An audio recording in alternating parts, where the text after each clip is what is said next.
The clock on the wall read 2:11 a.m., but time had lost all meaning inside the pediatric ICU at St. Elizabeth's Medical Center. The summer storm outside was unrelenting, throwing sheets of rain against the windows and splitting the Phoenix sky with thunder that made the fluorescent ceiling lights shudder and flicker. Inside, however, it was a different kind of storm, one of waiting, hope, and dread. Ethan's parents, Jennifer and Robert, sat in silent agony beside their son's hospital bed. He was 8, small for his age, and looked even smaller lying there, motionless, a tangle of wires and tubes tracking every heartbeat and breath. Machines hummed, beeping out their mechanical symphony, measuring what could be measured, always hungry for more data. It was a music that Jennifer had come to hate. But tonight, there was something new, something no monitor could detect. Apollo, the therapy dog, a 5-year-old German shepherd with a thick golden black coat and soulful eyes, had always been a calming presence. Trained for therapy and search and rescue, Apollo was a fixture in the ward. His calm strength a silent comfort to families and staff alike.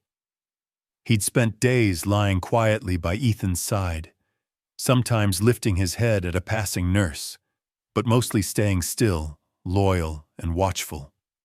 Tonight, everything changed. As thunder rattled the window panes, Apollo suddenly jerked upright, ears pinned flat, tail stiff as a board. Without warning, he lunged toward the bed, teeth sinking not into flesh, but into the hospital sheet near Ethan's feet. He pulled once, then barked, a deep primal sound that shattered the tense silence. Jennifer gasped. Her heart pounded so loud she could barely hear the machines. Robert shot up from his chair, instinctively reaching for her arm, as if to anchor them both to reality. Apollo barked again, more urgently, paws scrabbling on the tile as if trying to drag the entire bed toward the door. Lightning flashed outside, illuminating the room in stark, icy blue. For a moment, it seemed like even the storm was holding its breath. Within seconds, the door burst open. Nurse Sarah was first, her face pale and drawn, but eyes sharp with focus. Behind her came Dr. Howell, the ICU's senior physician, impeccably professional, with a reputation for skepticism when it came to anything outside her charts and scans. 2 more nurses crowded in, the room suddenly alive with confusion and fear. "What is going on?" Dr. Howell demanded, her voice cutting through the chaos like a scalpel. She looked from the panicked dog to the equally panicked parents, then to the beeping monitors that, as far as she could tell, read normal. "He's never done this," Jennifer stammered, clutching Robert's hand so tightly his knuckles turned white. "Get that dog out of here!" Dr. Howell snapped, waving at Apollo as if he were a fly. "He's a danger to the patient." But Dave, Apollo's handler, a quiet, steady presence, ex-military, with a gentle way about him, stood his ground. "Apollo doesn't act out unless something's wrong," Dave said, voice firm but respectful. "He's trying to tell us something." Dr. Howell's eyes narrowed, the lines in her forehead deepening. "With all due respect, Mr. Garza, I'm trusting the machines. The dog needs to be removed now." Nurse Sarah hesitated, torn between protocol and instinct. She'd watched Apollo work for months, seen him comfort children through unimaginable pain, somehow sense when someone was scared or hurting even before the staff could. "He's never been aggressive," Sarah said quietly. "Maybe we should—" A sudden jolt of thunder cut her off. Apollo lunged again, barking at Ethan's side, nose pressed to the boy's chest. His entire body shook, hackles raised, eyes wild, not with rage but with desperation. "Please, just let him stay until we check Ethan," Jennifer pleaded, voice breaking. "Please, he's never acted like this. I'll do anything. Just, please, don't take him away from my son." For a moment, nobody moved. The storm outside seemed to press in, a living force waiting for a decision. Dr. Howell glanced at the monitors, then at the terrified mother, then at the dog whose eyes pleaded for understanding. 1 minute, she relented. But if he so much as growls, he's out. The team checked Ethan. Blood pressure, oxygen, heart rate, every number holding steady. The machines said he was stable, but Apollo's frantic behavior didn't change. He whimpered, nudging Ethan's hand, then began a strange dance, circling, pawing at the sheets, then freezing, nose inches from Ethan's chest, as if he could see something invisible beneath the skin. Dave moved quietly to Apollo's side, kneeling so he was eye level with the dog. "What is it, buddy?" he whispered, stroking Apollo's trembling shoulders. "Show me." Just then, Ethan's monitor gave a faint, unfamiliar beep. Nurse Sarah frowned, eyes darting to the numbers. A tiny dip in oxygen. Nothing dramatic, nothing to set off alarms, but enough to catch her attention. She made a note on her clipboard, watching Apollo as he stilled, then lay down with a shuddering sigh, never taking his eyes off Ethan. Jennifer leaned in close, desperate. "Is he going to be okay?" she whispered, voice raw. Dr. Howell shook her head, frustration flickering across her face. "We're watching him closely. The machines. But what if the machines are wrong?" Jennifer blurted, tears streaking her face. "What if Apollo sees something we don't?" No one had an answer. The storm raged on. In that sterile, brightly lit room, a question hung heavy. Could a dog's instincts see what science could not? As Jennifer met Apollo's desperate eyes, she clung to the hope that sometimes, in the darkest moments, help could come from the most unexpected places. And in the deep night, as the world held its breath, Apollo kept his silent vigil, determined to be heard, no matter what it cost. The next morning dawned gray and heavy, clouds hanging low over Phoenix, the storm's residue leaving the city washed and restless. Inside the pediatric ICU, everything seemed the same, but nothing was. Word of Apollo's midnight outburst had spread among the nurses, whispered in break rooms, shared in glances over cups of burned coffee. The air felt charged, as if everyone was waiting for something to crack. Apollo's agitation didn't fade. If anything, it intensified. He refused his breakfast, ignoring even his favorite treats, turning away from the food with a soft whine. His eyes never left Ethan's pale face. Every time someone entered the room, Apollo's body tensed, braced as if for an earthquake. The tiniest blip in the machine's rhythm, the faintest change in Ethan's breathing, would send Apollo to his feet, ears pricked, ready to alert the world again. Dr. Howell grew more impatient by the hour. She made her rounds with brisk efficiency, clipboard in hand, lips pressed tight.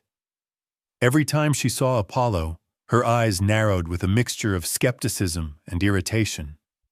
To her, the dog was a complication, a potential liability, a wild card in a place where control and predictability meant everything.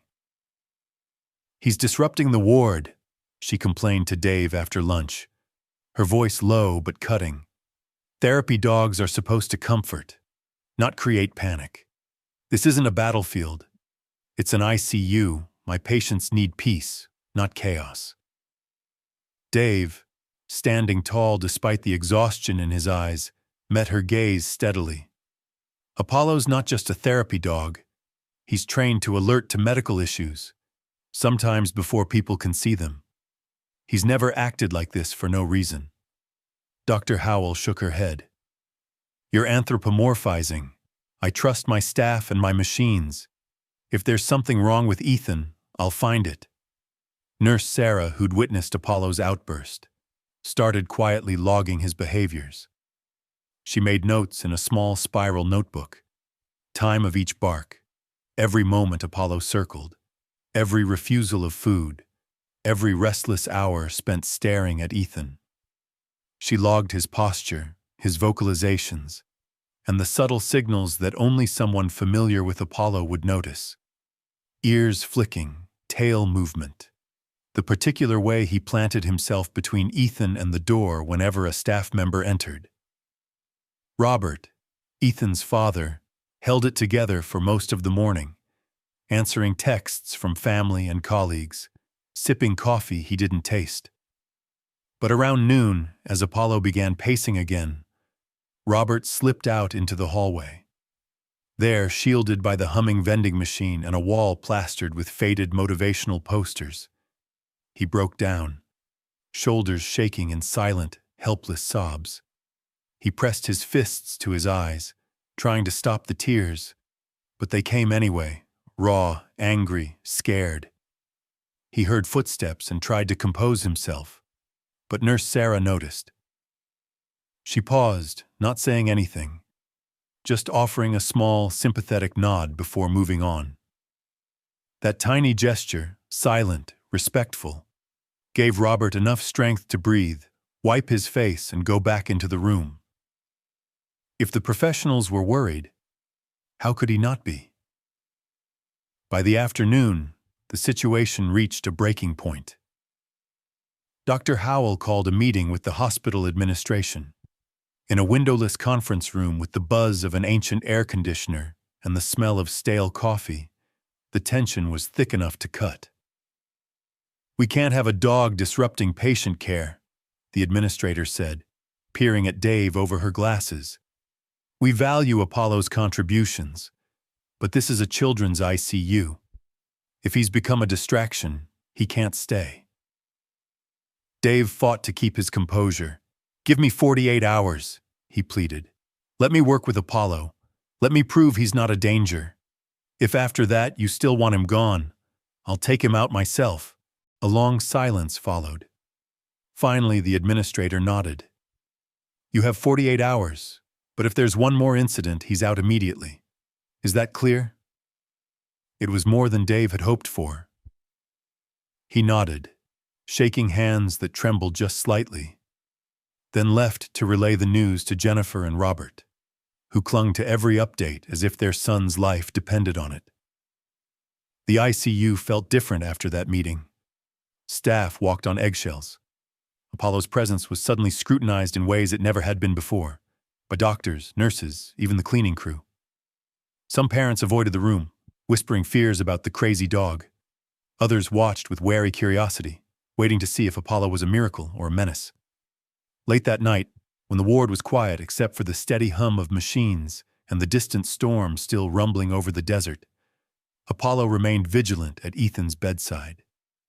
He sat, then paced, then sat again, never truly resting, his focus laser-sharp. Sarah came by on her break, notebook in hand, determined to find a pattern. She watched Apollo fixate on Ethan's monitors, noting every time his agitation spiked. She watched him sniff the air, whine at the smallest changes, almost as if he were attuned to something nobody else could see or hear. When Ethan's heart rate fluttered, Apollo stiffened. When Ethan's breathing hitched, Apollo whimpered. By 2 a.m., Sarah had a page full of notes and a gut feeling that Apollo was seeing something the machines could not. Outside, thunder rolled again, rattling the windows. Inside, lines were being drawn, between instinct and science, hope and doubt. No one could say what would happen next, but one thing was clear. If faith in a dog could cost a boy his only hope, then this battle would not end quietly. And so, as the ICU drifted into another uneasy night, Apollo kept watch. The staff, the parents, and even the dog himself were all on edge. Yet in the corner, Nurse Sarah quietly resolved. She would be there, observing, ready to fight for Apollo if she had to. Sometimes, she thought, it takes the courage of one voice to keep hope alive, even when the odds are stacked high against you. Night after night blurred together in the pediatric ICU. Each evening seemed to stretch out endlessly, marked only by the gentle rise and fall of Ethan's chest and the rhythmic ticking of monitors. It was a world that grew smaller and quieter as the days passed, the outside storm fading into memory, replaced by the sterile, timeless hum of machines and the ever-present, soft click of Apollo's nails on the linoleum floor. The staff came and went in shifts, faces pinched with fatigue, voices kept low out of respect or exhaustion. But for Jennifer and Robert, time was measured differently now, by hope and dread, by the rare moments Ethan's eyelids fluttered, by Apollo's every movement. Sleep came only in snatches, and even then it was light, disturbed by beeping alarms or the touch of a nurse's hand on Jennifer's shoulder. Jennifer's guilt was a living thing, gnawing at her with every hour that Ethan didn't wake. She replayed the accident in her mind, how she'd been reaching for her phone, just for a second, and the screech of tires, the sudden lurch, the world going sideways. Ethan's laughter silenced in an instant. Now, each night, she sat by his bed, wishing she could take it back, praying that the universe would show some mercy. She found herself drawn to Apollo in those hours between midnight and dawn. The dog, restless but impossibly gentle, would sometimes press his nose into her palm as if trying to reassure her, his brown eyes impossibly deep.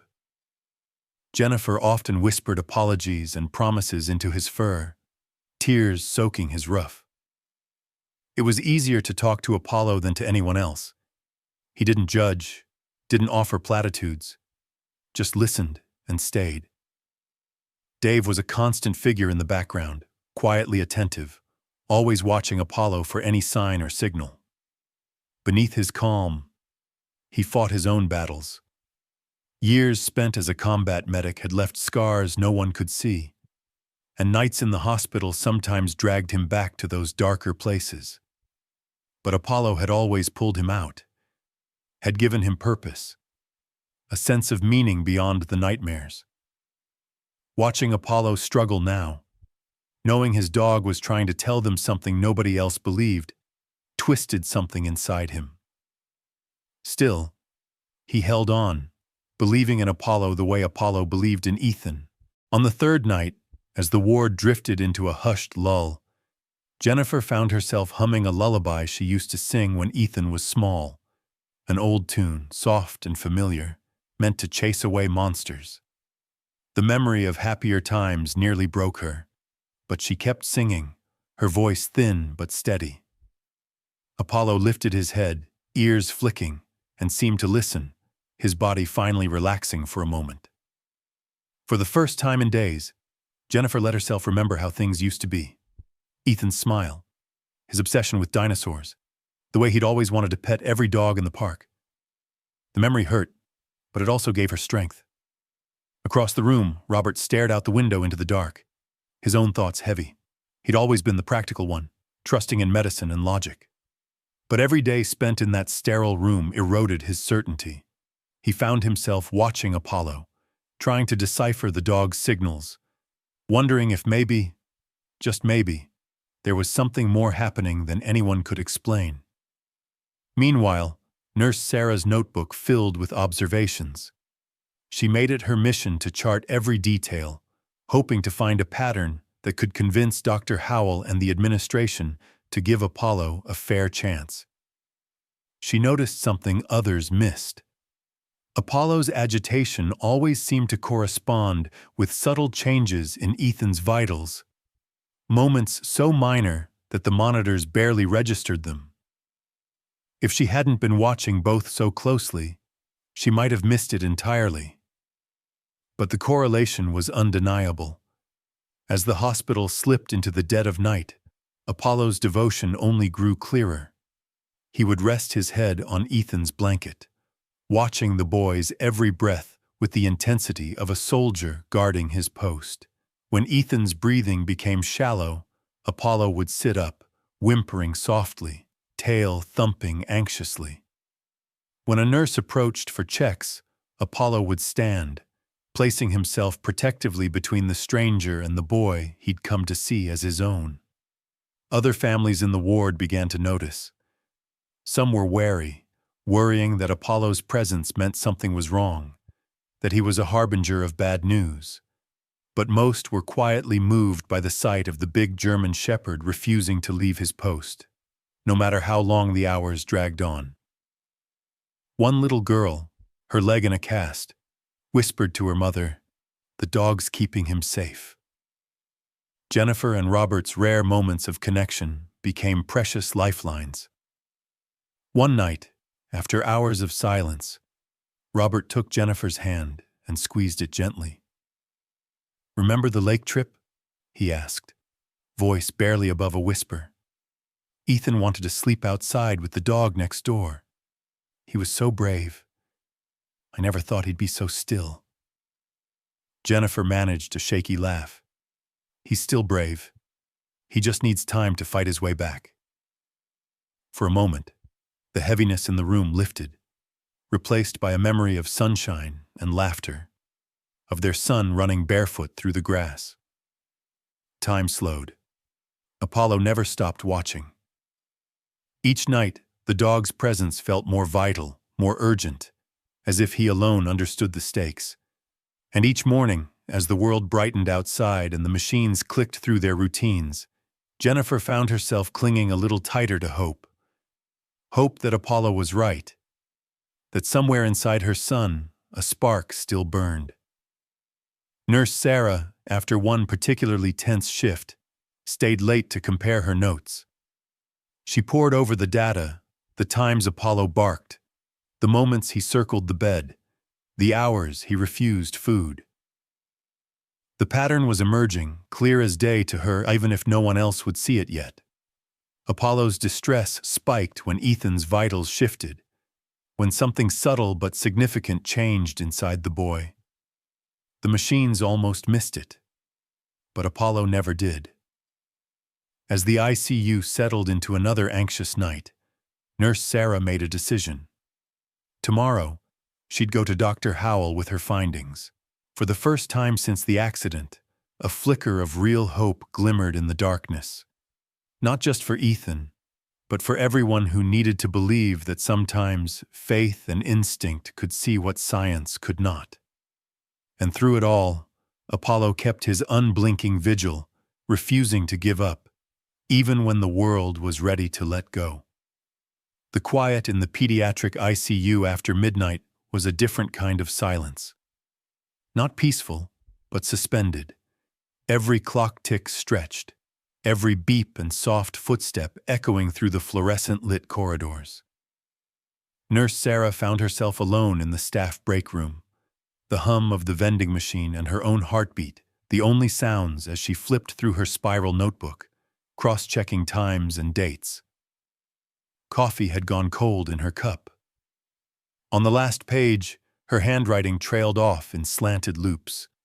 Notes on Apollo's barks, whines, and odd midnight pacing. She opened Ethan's electronic chart on the hospital computer, squinting at the grainy screen. Heart rate, blood oxygen, neural activity. So many numbers, each with its own story. But Apollo's behaviors, when mapped onto those numbers, started to reveal something almost miraculous. 3 times in as many days, Apollo's agitation had flared moments before the monitors registered minor but real changes. A drop in oxygen saturation, a spike in heart rate, an irregularity in the EEG that the attending physician had dismissed as background noise. Only now, with the dog's alerts overlaid, did the pattern emerge. Sarah's hands shook as she copied the data into a timeline. Apollo's actions, Ethan's numbers, nurse's notes, all layered together like threads in a tapestry. The clock read 2:47 a.m. when she realized what she had. The German shepherd was responding to shifts so subtle, the ICU's state-of-the-art technology almost missed them.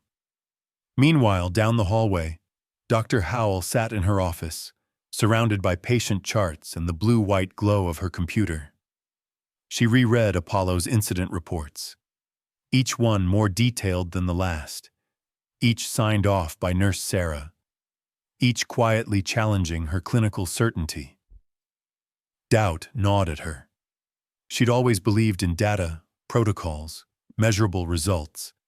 She'd seen miracles in medicine, but always with an explanation, never with a dog as the catalyst. Now uncertainty crept in. What if she was wrong? What if, despite the best training and the best machines, a dog could really see what no one else could? She shut her laptop, massaging the bridge of her nose, fighting the exhaustion that threatened to cloud her judgment. Back in Ethan's room, Apollo was restless. He shifted from one side of the bed to the other, nose pressed to the sheets, tail thumping in frustrated intervals. Around 3 a.m., he let out a low whimper, then placed a paw gently on Ethan's arm as if trying to anchor the boy to the world. His eyes pleaded with the sleeping form, then flicked to the door, waiting, always waiting, for someone to notice. Jennifer was half asleep in the corner chair, but the sound pulled her awake. She watched Apollo for a moment, heart squeezed tight with fear and hope. She stroked his fur softly, murmuring, "I know, buddy, I know. You're trying so hard. I wish I knew what you were telling us." Outside the room, Sarah debated what to do. Bringing her theory to Dr. Howell could cost her. She'd be accused of superstition, of letting emotion override evidence. But she couldn't ignore what she'd seen. Her job was to advocate for her patient, and right now, that meant listening to Apollo, no matter how unconventional it sounded. She printed her notes, highlighting the overlaps, stapling it all into a neat but trembling packet. She stepped quietly into Dr. Howell's office just before shift change, heart pounding. Dr. Howell looked up, eyes rimmed red with fatigue. "Sarah? You're still here?" "I couldn't sleep," Sarah admitted, then held out the packet. "You need to see this. I think Apollo's alerts are real, not just coincidence. He's picking up on something before we can." Dr. Howell took the papers, flipping through them in silence. Her jaw clenched, but her eyes darted over the data, brow furrowing in concentration. "These are compelling," she admitted after a long pause. "But if we break protocol..." Sarah didn't let her finish. "If we don't, we could miss something. I know it's risky, but we can't ignore the evidence. He's saved lives before. Maybe he can save Ethan." For a long moment, the two women sat in silence, the gravity of the decision hanging between them. Finally, Dr. Howell sighed.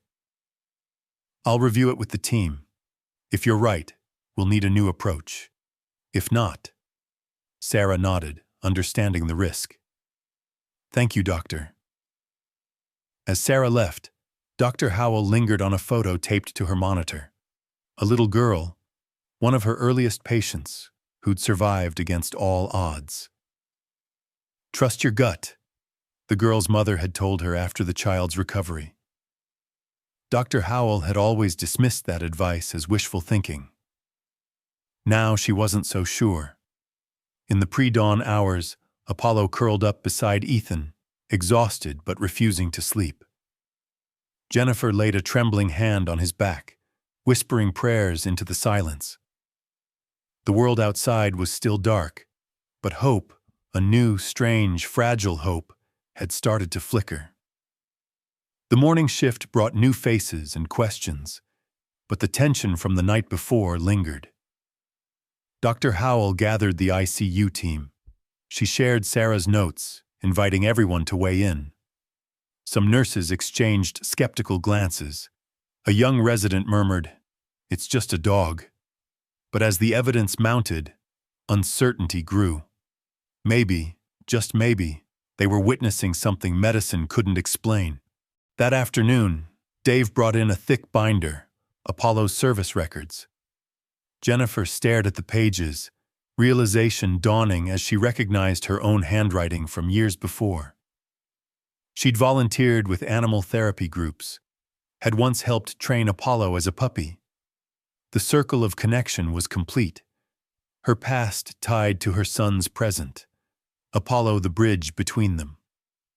Sarah watched as Dave gently guided Apollo to Ethan's side, whispering encouragement. Dr. Howell stood nearby, arms folded but eyes softer than before. "If there's a pattern, we'll find it," she said quietly. "And if Apollo's right, we'll make sure the world knows it."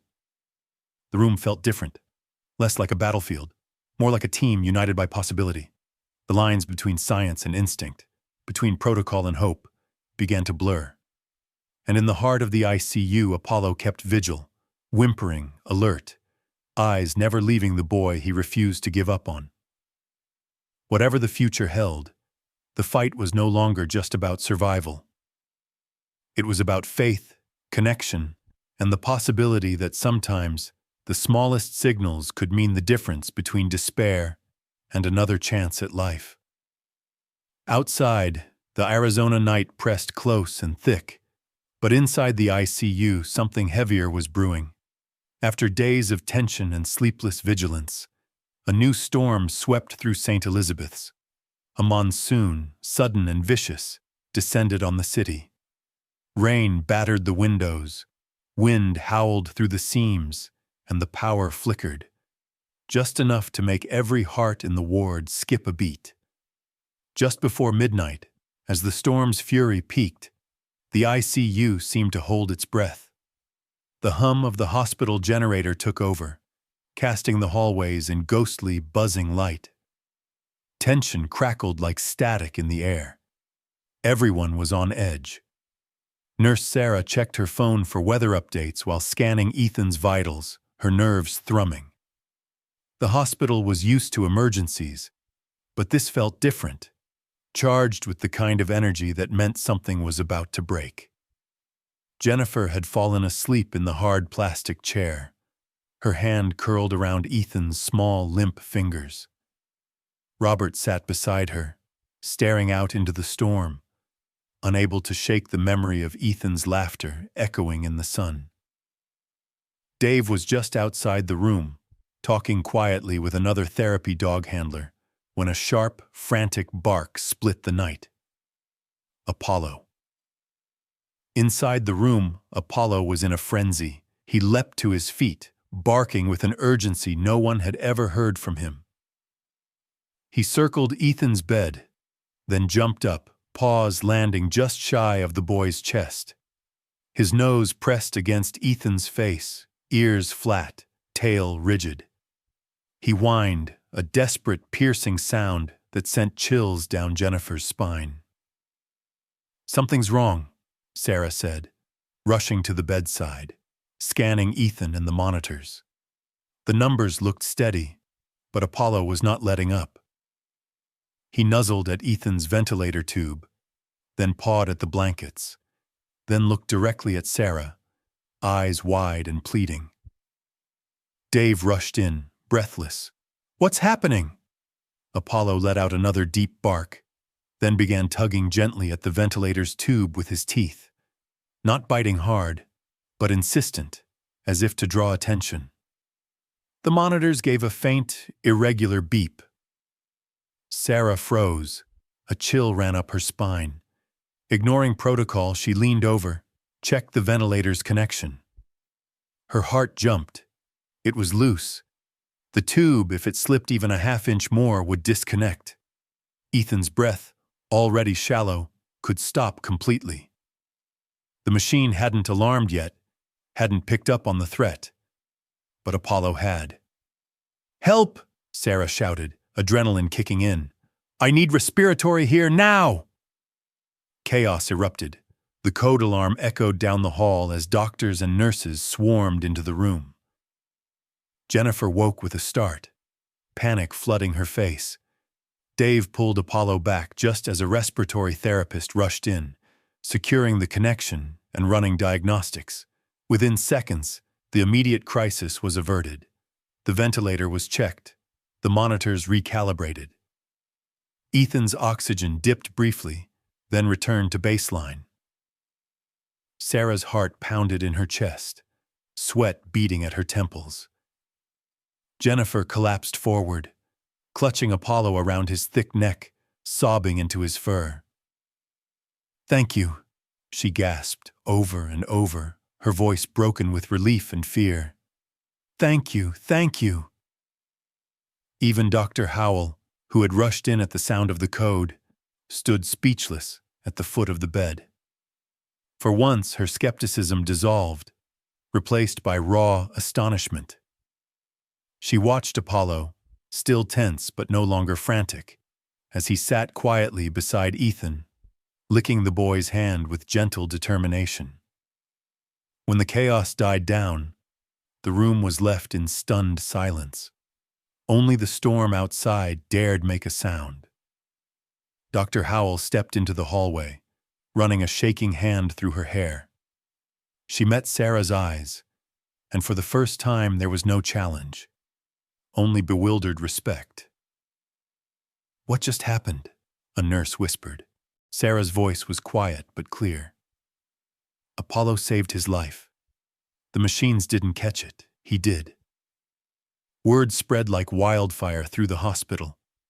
Staff who had doubted now lingered outside the door, peeking in to see the dog who had done what their technology could not. Some were moved to tears. Others simply shook their heads in wonder. Jennifer and Robert, overwhelmed with gratitude, never let go of Apollo, clinging to him as if he was the only thing keeping their world together. Dave pulled Dr. Howell aside, voice rough with emotion. "You saw it. He knew before anyone else. He's not just a therapy dog. He's part of the team. Please, let him stay." Dr. Howell took a long, unsteady breath. "We'll reevaluate protocol. Clearly there's something going on here. Something we don't understand." For the rest of the night, the ICU was on high alert, but no one could ignore what they'd witnessed. The hospital's unwavering faith in technology had been shaken to its core. And as the monsoon faded and dawn crept over the desert, Apollo sat at Ethan's bedside, no longer just a comfort, but a hero. From that moment forward, even the most hardened skeptics watched Apollo differently. They saw the way his ears pricked at every change, the way his gaze never wavered from Ethan, the way he seemed to live for the boy's next breath. The storm had passed, but a new truth had settled over St. Elizabeth's. Sometimes it takes more than machines to keep a heart beating.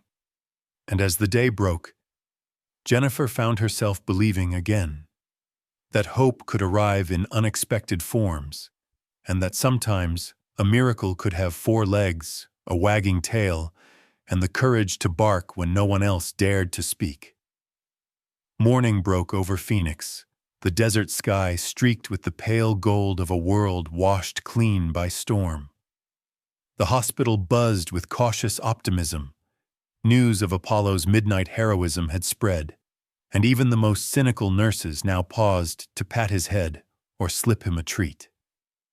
Yet beneath the applause lingered an urgent, unresolved question. How had he known? What was Apollo sensing that everyone else had missed? Dave was determined to find answers. He spent the next day in a blur, combing through Apollo's records, paging through his own training notes, and replaying every moment since the dog's first warning bark. He wasn't alone. Nurse Sarah, emboldened by the dramatic rescue, dove into her notes, cross-checking every alert with Ethan's medical chart. There was a pattern, unmistakable now. Apollo's agitation always tracked with subtle changes in Ethan's condition, shifts so minor even the monitors hesitated to call them trouble. It was Jennifer, though, who stumbled onto the final astonishing clue.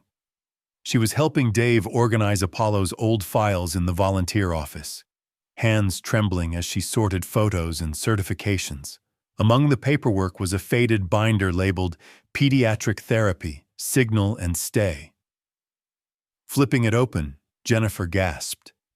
There, in careful script, was a training protocol she remembered writing years before. A system designed to teach dogs to alert to undetectable changes in children's health, especially neurological shifts invisible to machines. Her own handwriting stared back at her.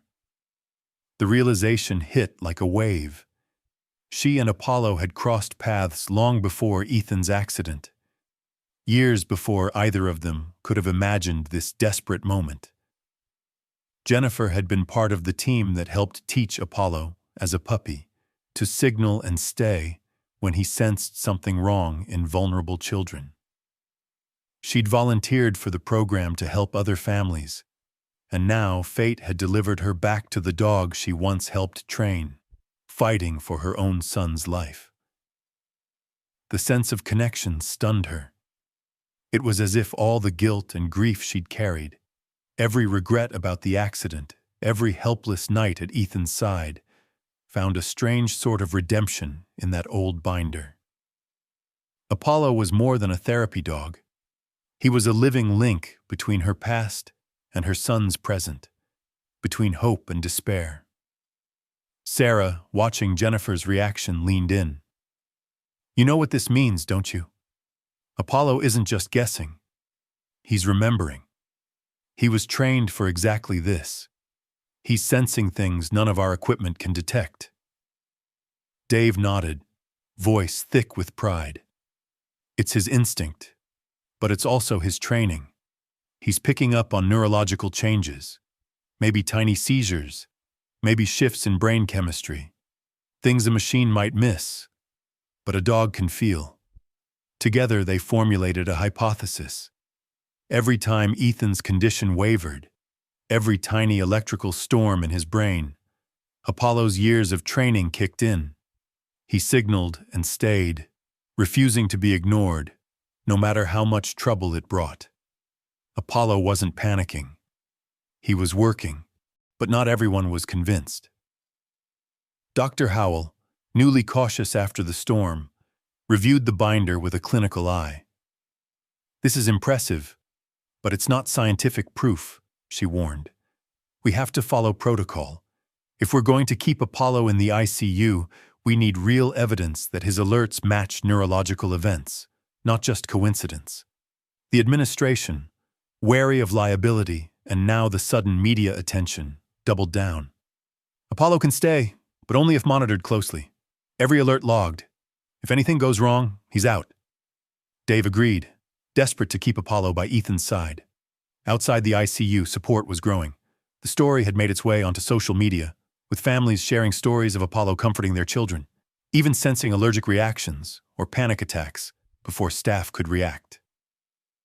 Hospital volunteers set up a wall of hope in the hallway, filled with thank you notes and crayon drawings. Apollo sitting like a king beside sick kids, his eyes full of gentle strength. Jennifer, exhausted but buoyed by this fragile sense of community, spent the evening at Ethan's side. She talked softly to him, telling him stories of the days before the accident, of their backyard picnics and impromptu water fights, of a time when laughter came easy. Apollo lay beside her, one paw draped over Ethan's leg, his breathing in sync with the boys. Late that night, when the ICU was at its quietest, Nurse Sarah watched Apollo intently. Ethan's EEG showed faint, erratic spikes, so small the system flagged them as insignificant. But Apollo sat up, nose twitching, body tense, eyes locked on Ethan. The moment passed. The EEG returned to baseline. Sarah made a note. She could feel a breakthrough coming. The evidence was there. Now it just needed to be seen. But conflict simmered beneath the hope. Dr. Howell, though moved by Apollo's rescue, clung to the sanctity of her protocols. "We're not a zoo," she said during rounds, voice weary. "If this dog distracts anyone during a crisis, I'll pull him myself." Yet each day, her stance softened just a little, her questions about Apollo's alerts shifting from doubt to curiosity. Meanwhile, a new undercurrent ran through the ICU. Doctors began to check Apollo's reactions as often as they checked the machines. Sarah, now the unofficial dog advocate, shadowed Dave and Apollo on every round. Parents, previously silent, now spoke up, demanding Apollo stay, sharing their own stories of inexplicable gut feelings about their children's health. The hospital was changing. Science and instinct were colliding, and somewhere in the middle, Ethan's life hung in the balance. In a rare moment alone, Jennifer pressed her forehead to Apollo's and whispered, "You saved him, didn't you? You're still saving him." The dog's only answer was a soft, contented sigh. For the first time in weeks, hope felt real. It was messy, uncertain, and fragile, but it pulsed with every breath Apollo took at Ethan's side. The past, the present, the possibility of a future, all braided together in the golden fur of a dog who refused to let go. The air in the ICU felt charged with expectation. Word of Apollo's instincts and his role in saving Ethan had reached every corner of St. Elizabeth's. For days, the staff had watched the German Shepherd as closely as the heart monitors, his reputation swelling from mere therapy dog to the ward's unofficial guardian angel. But praise alone wouldn't keep Apollo by Ethan's side. The hospital's administration, spurred by protocol, scrutiny, and liability, issued their ultimatum. Apollo could stay, but only if his alerts were recorded and matched against EEGs and medical data under direct observation by staff. Dave and Nurse Sarah prepped Apollo for the coming test. They attached a GoPro to his vest and logged every twitch, every bark, every restless moment.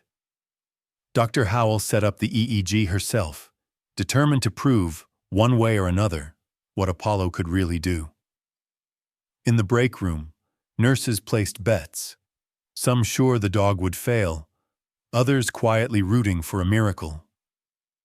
That night, the tension was palpable.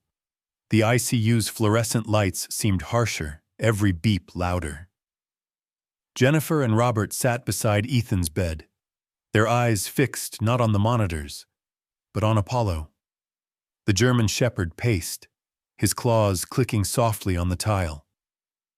He'd been quieter since the storm, watchful, reserved, but every so often he'd prick his ears, tilt his head, and stare intently at Ethan, as if waiting for a signal only he could sense. At 2:55 a.m., Nurse Sarah began the new round of observations. Dr. Howell hovered over the EEG, her jaw set, unwilling to let sentiment cloud her judgment. Dave crouched beside Apollo, whispering encouragement. "You know what to do, boy. Just do what you've always done. Show them." Minutes crawled by, the machines hummed, the air grew heavier. Then, at precisely 3:07 a.m., Apollo tensed, his ears shot forward, muscles coiling tight. He sniffed the air, whined softly, and stepped toward Ethan's bed, pressing his nose to the boy's chest. Then, just as he'd been trained, he barked once, short and sharp, then sat and stared at Ethan, not moving an inch. Dr. Howell's eyes jumped to the EEG. For a heartbeat, nothing happened. Then, right there in the scrolling green waves, a sudden burst, a silent seizure, faint but unmistakable. The monitors had almost missed it. The alarms stayed silent, but the data was clear. Ethan was having a neurological event, invisible to anyone but the dog. Sarah gasped, scribbling the time and details. Jennifer's hand flew to her mouth, tears already rising. Dave's eyes shone with pride and vindication. Dr. Howell blinked, checked the readout, checked it again, and finally let out a long, shaky breath. She was witnessing something that textbooks hadn't prepared her for. Suddenly, as if in answer to Apollo's alarm, Ethan's right hand twitched. Barely a flutter, but enough to send a ripple of hope through the room. Jennifer let out a choked laugh, grabbing Robert's hand so tightly he winced. Did you see that? He moved. He really moved. Sarah pressed the call button, summoning the team.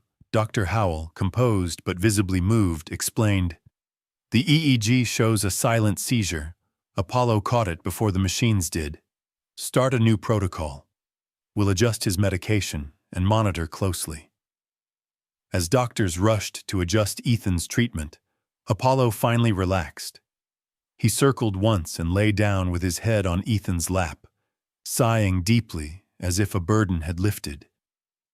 Jennifer knelt and pressed her forehead to the dog's, whispering, "You did it, Apollo. You brought him back." The hospital, once a battleground of doubt, now buzzed with a sense of awe. Word spread quickly. Nurses who had once doubted now shared the story in hushed voices, some dabbing at their eyes. Staff from other floors drifted by for a glimpse of the dog who'd changed everything. For the first time in weeks, there was laughter, tentative, soft, but unmistakably hopeful. That morning, Dr. Howell stood before the ICU staff and addressed them, her voice steady but softer than usual. "We have always relied on science, on data, on things we can measure and understand. But tonight, Apollo showed us there are other ways to see, ways we can't yet explain. We'll use every tool we have, but we'll also listen to him." She placed her hand gently on Apollo's head, surprising everyone, even herself. Dave watched, tears gathering in his eyes. For the first time since the accident, he felt the weight of suspicion and skepticism finally lift. The hospital changed that day. EEG technicians started cross-referencing Apollo's logs with machine data. Other departments asked for more therapy dogs, hoping maybe for their own miracle. Even parents from the waiting room approached Jennifer and Robert, thanking them for letting Apollo stay, for showing the staff what real hope looked like. For Jennifer and Robert, the moment Ethan's hand moved was the miracle they'd been praying for, a sign that their son was still fighting, that Apollo's faith hadn't been misplaced. They spent the rest of the day by his side, holding his hand, whispering stories of home, while Apollo slept, utterly spent, at Ethan's feet. Yet beneath the joy, everyone knew the fight wasn't over. Apollo's alerts had bought Ethan more time, and the new treatment protocol offered hope. But the boy's future was still uncertain. Every breath, every twitch, every bark from Apollo was a small, precious victory in the ongoing battle. And as night fell again over the city, the ICU glowed with a new light. One born not just from science and medicine, but from the courage to believe in something more. In the stillness, Apollo raised his head and watched Ethan, eyes full of fierce, unyielding love. Whatever came next, he would not back down. The days after Apollo's astonishing test became a swirl of cautious hope and unrelenting worry. Though the ICU staff had begun to trust the dog's instincts, a new fear gripped everyone. What if this fragile truce between instinct and science was shattered by something beyond their control? Ethan's condition hovered in a precarious balance. Apollo's alerts brought doctors running more than once, each time confirming minor seizures, subtle fluctuations, or changes in breathing that machines alone would have missed. He had become not just a guardian, but the heartbeat of the ward. But just as hope began to grow roots, another storm gathered, a storm not of weather, but of urgent consequence. One morning, as pale light filtered through the windows, Dr. Howell gathered Jennifer and Robert aside. Her expression was grave. "The new scans are back. There's a hematoma deep in Ethan's brain, one we didn't catch before. It's small, but it's in a dangerous spot, and it's growing.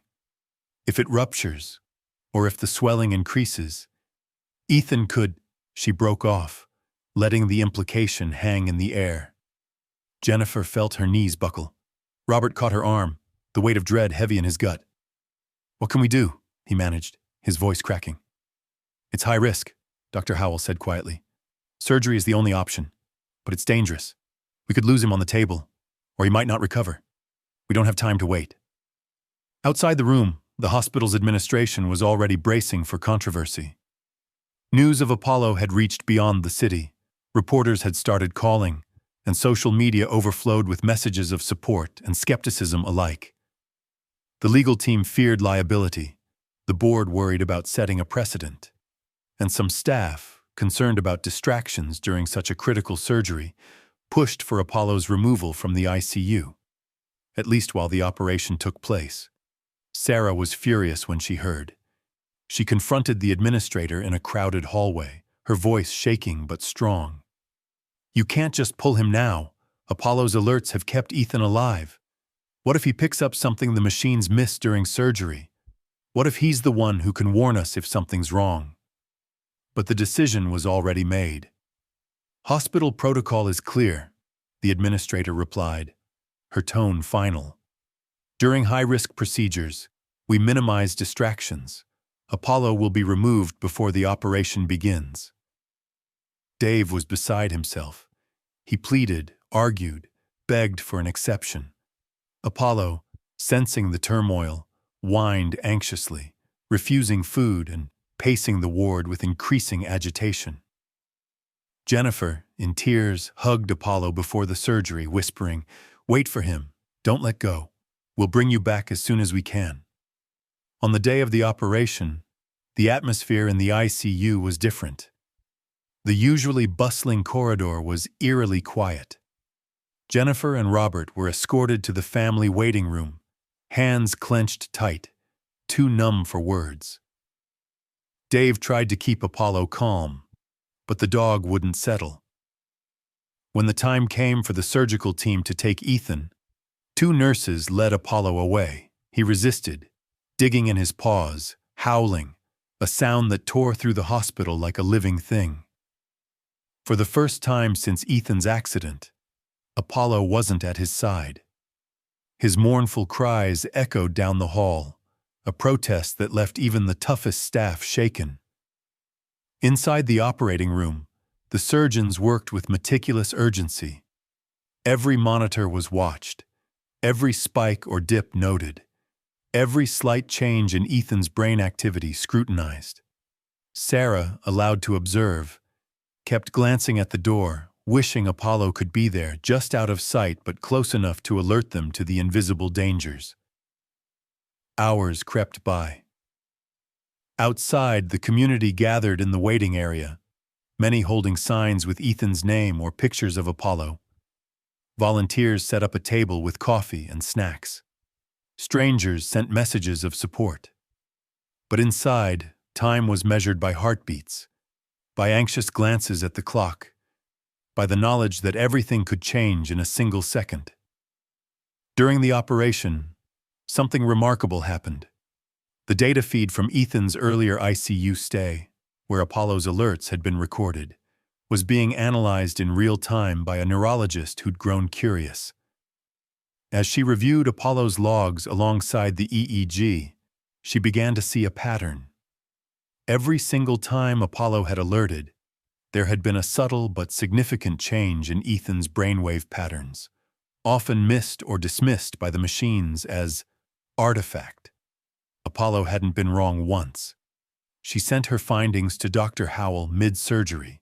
The surgical team took note, double-checking every reading, every number, every flicker of change. It wasn't Apollo in the room, but his legacy, his instinctual data that kept them vigilant. When, in a critical moment, Ethan's vitals began to falter, the team caught it just in time, acting faster, in part, because they'd learned to trust signals beyond just what the machines told them. At last, the surgery ended.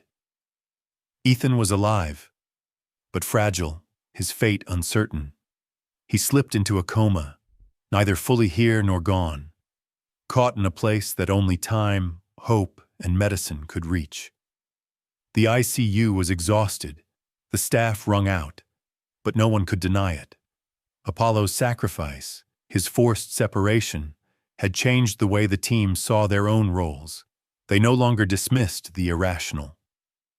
They'd learned the value of listening with their hearts, of honoring what couldn't always be explained. As soon as the operation ended, Dave rushed to the ICU doors, Apollo straining at his leash.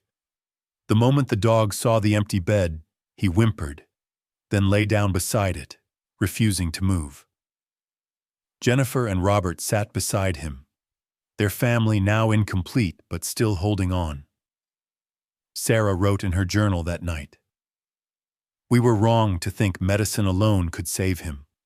Apollo showed us what it means to believe, to fight, to sacrifice, to hope even when the odds are stacked against us. He was the best of us, even when we turned him away." In that dim room, hope flickered uncertainly. Apollo, his head resting on Ethan's blanket, refused to leave. He waited and watched and loved, proving yet again that true guardians never abandon their post, even when the world tells them to walk away. The aftermath of Ethan's surgery was a study in exhaustion and waiting.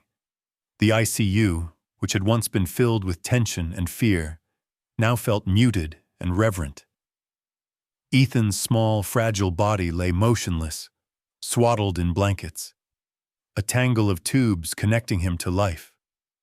Machines hummed with every breath and heartbeat, yet the room seemed suspended between hope and resignation.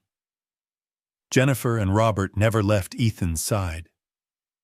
They held each other's hands and kept a quiet vigil, whispering encouragement to their son through cracked voices and tired smiles. Jennifer gently brushed Ethan's hair, recounting favorite bedtime stories, sometimes lapsing into soft lullabies she hadn't sung since he was little.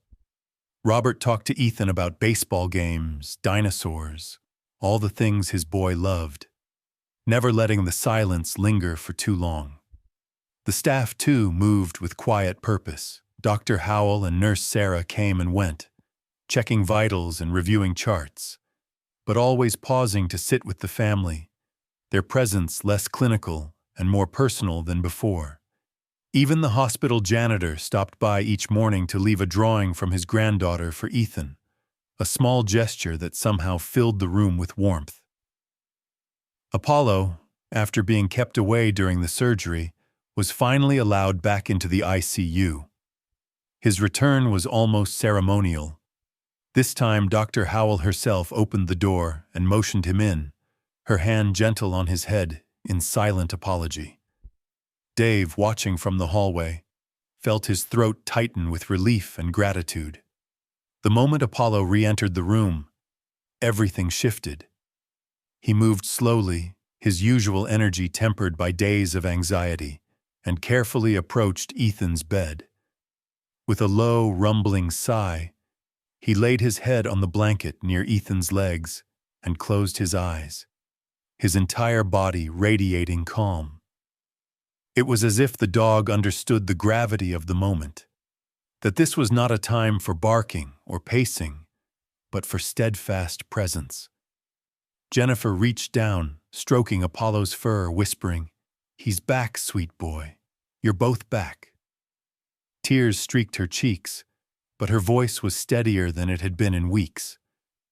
For the first time, hope didn't feel like a desperate wish. It felt like a promise.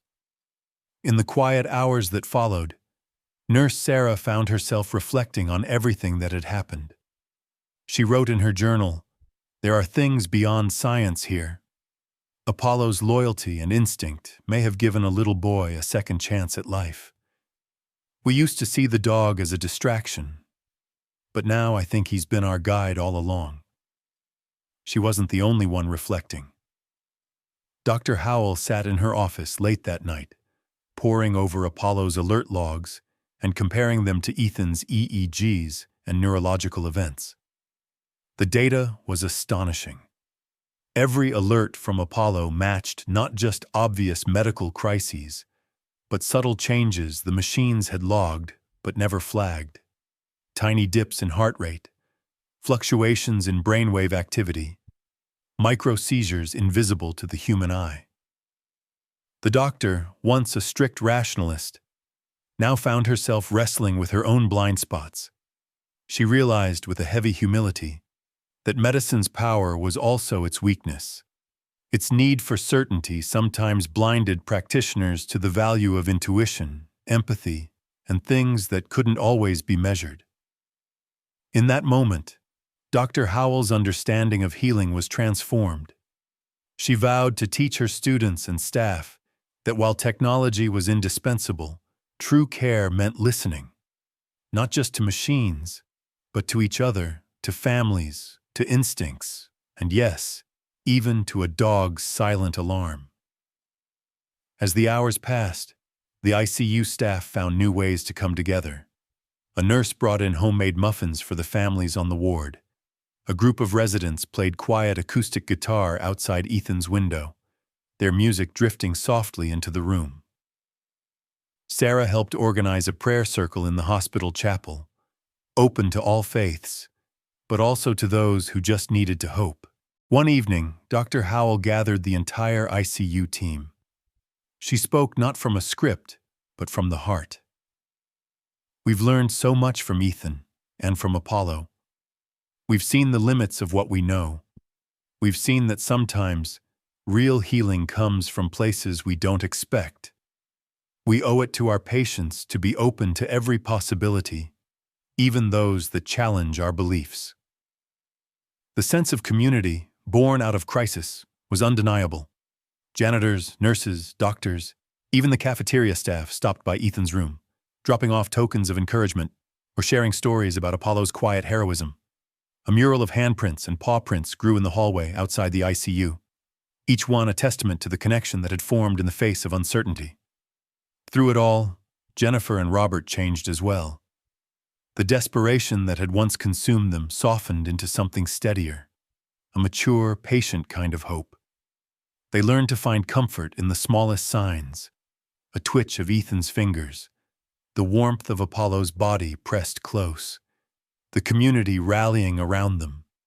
They realized that faith wasn't just about wishing for a miracle. It was about embracing uncertainty and finding strength in the struggle. And Apollo, steadfast as ever, stayed by Ethan's side. He became the anchor for everyone's hope, a reminder that healing was as much about love, patience, and presence as it was about medicine and machines. Every night, as the world outside quieted, the ward seemed to breathe in unison, waiting for the next sign of progress. The days stretched on, but the hospital was forever changed. Doubt was replaced by humility, skepticism by curiosity, and fear by the simple, radical act of believing in each other.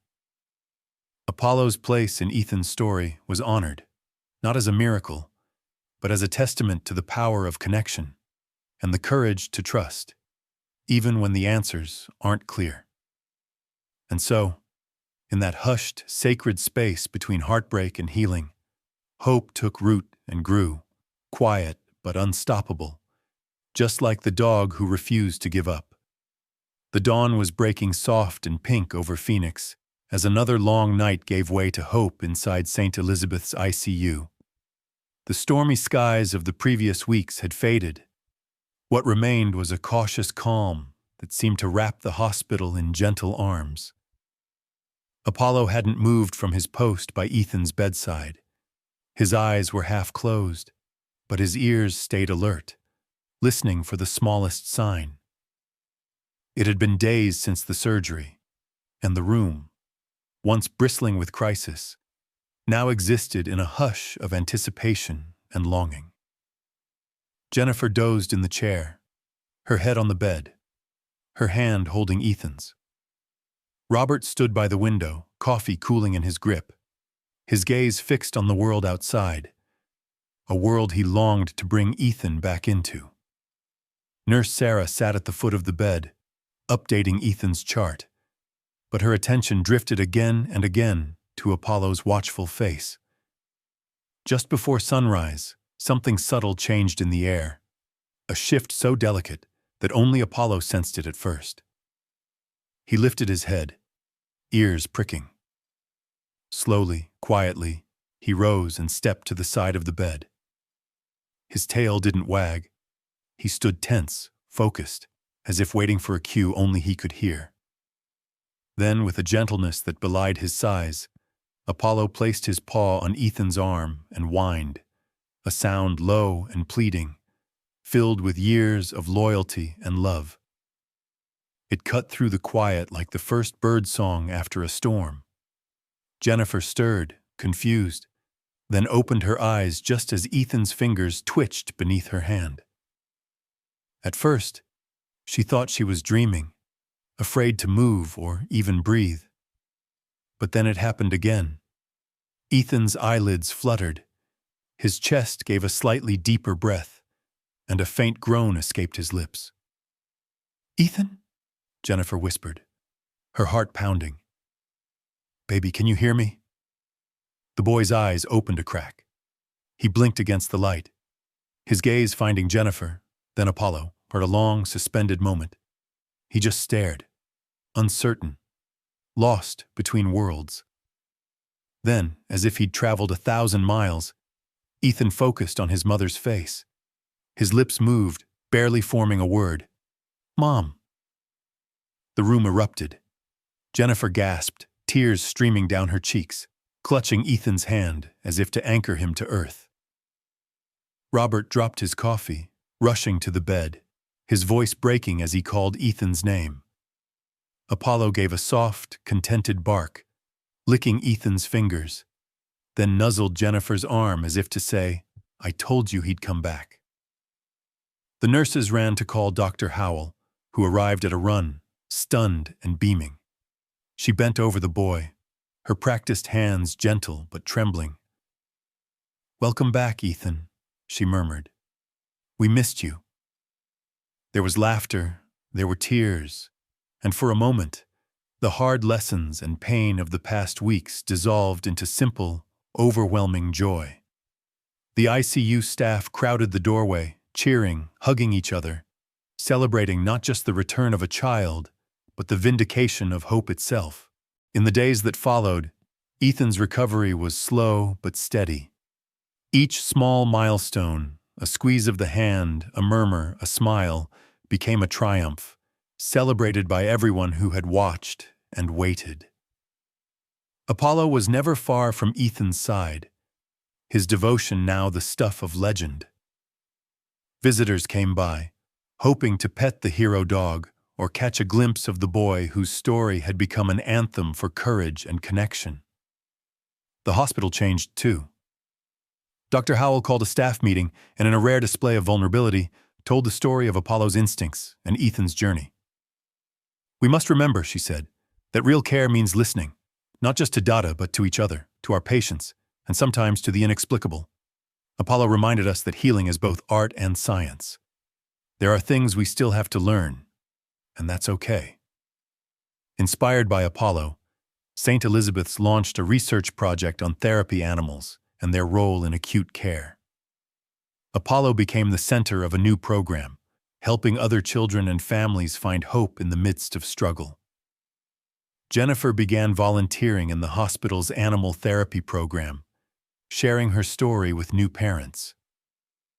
Sometimes, the things that save us aren't what we expect.